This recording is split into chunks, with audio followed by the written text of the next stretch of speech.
Poder lo té l'administració. Cada dia està la cosa més complicada. T'hi diuen no a tot. I llavors, antes deixaven pescar, anaves aquí, anaves allà, i el mateix pescador era el que dia, este peix l'agarro i este no l'agarro perquè és menut, no me'l pagaran. Pues entonces, el menut ho deixem. Però és que ara ja t'obliguen a deixar ja unes mides que ja són dràstiques.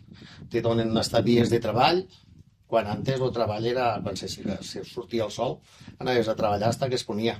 Perquè això és una campanya de 4 mesos de captura i aquí no hi ha ni dies, ni nits, ni dissabtes, ni diumenges. Això és tots els dies, 24 hores cada dia durant els 4 mesos.